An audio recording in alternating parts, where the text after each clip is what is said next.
Diperhatikan ke depan. Nah, di sini ada faktor-faktor yang mempengaruhi ekonomi. Yang pertama, coba kita perhatikan. Di sini ada faktor ekonomi. Bagaimana cara kita memenuhi kebutuhan hidup kita? Mari kita lihat dulu dari segi pendapatan, dari segi pendapatannya, kemudian dari tingkat barang dan jasa dan tingkat ketersediaan barang dan jasa. Semakin tinggi pendapatan yang kita miliki, maka akan semakin tinggi juga daya kita untuk membeli barang. Contohnya, kalau misalkan kita punya gaji, kalau misalkan kita punya gaji 10 juta, mungkin daya beli kita pun akan lebih banyak dibandingkan kalau gaji kita hanya 5 juta. Kemudian, kalau misalkan kalian dikasih orang tua jajan hanya 5.000. Hanya 5.000, terus pas bulan depannya lagi dikasih jajan 10.000. Lebih banyak mana? 5.000 apa 10.000? 10.000. Tapi walaupun seperti itu, kita harus ingat bahwa di ilmu ekonomi harus ada sistem tetap untuk menabung. Jangan sampai kita tuh gak punya tabungan di masa depan. Kemudian dari tingkat harga barang dan jasa. Nah, ini masuk ke dalam harga barang dan jasa.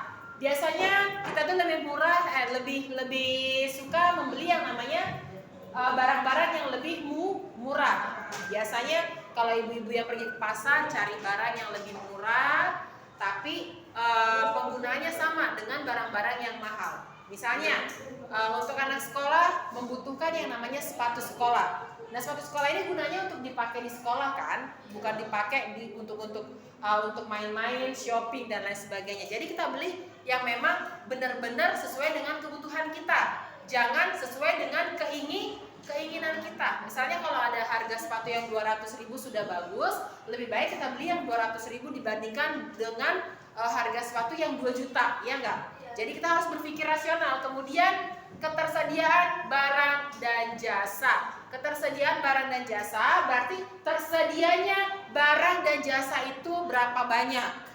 Kalau misalkan barang dan jasa tersebut atau hanya barang aja nih, misalnya sangat langka, biasanya itu akan mengalami yang namanya inflasi atau kenaikan harga barang secara terus-menerus dalam jangka waktu yang sudah ditentukan. Kalau misalkan semakin meningkat permintaan masyarakat, maka inflasi itu akan semakin meningkat juga atau akan semakin terjadi di masyarakat. Kemudian faktor non-ekonomi ini yang pertama, jumlah tanggungan keluarga. Nah, biasanya kalau bicara tentang tanggungan keluarga, ini adalah masyarakat yang sudah berkeluarga, bukan masyarakat yang belum menikah. Kalau sudah berkeluarga berarti sudah menikah. Kalau yang sudah menikah berarti dia memiliki anak, memiliki yang namanya misalnya tanggungan sekolah anak, kemudian tanggungan listrik, rumah, ya, dan lain sebagainya. Kemudian tingkat pendidikan, ini tanggungan sekolah anak, tempat tinggal, rumahnya.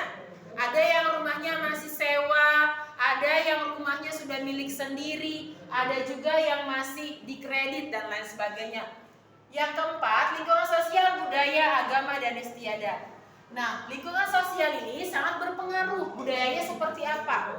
Karena kita masyarakat Indonesia, sukunya beraneka ragam, bukan satu doang. Jadi budayanya beda-beda, adat istiadatnya beda-beda, bahasanya pun beda-beda. Jadi nggak bakal bisa kita samakan dengan budaya kita sendiri. Kemudian ada agama. Misalnya masyarakat Muslim membutuhkan yang namanya Al-Quran, membutuhkan yang namanya sajadah. Yang Kristen membutuhkan yang namanya Alkitab dan lain sebagainya. Jadi tidak ada yang sama. Inilah faktor ekonomi dan faktor non-ekonomi.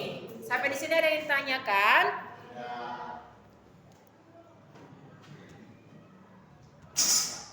Oke, yang ini catat dulu nih.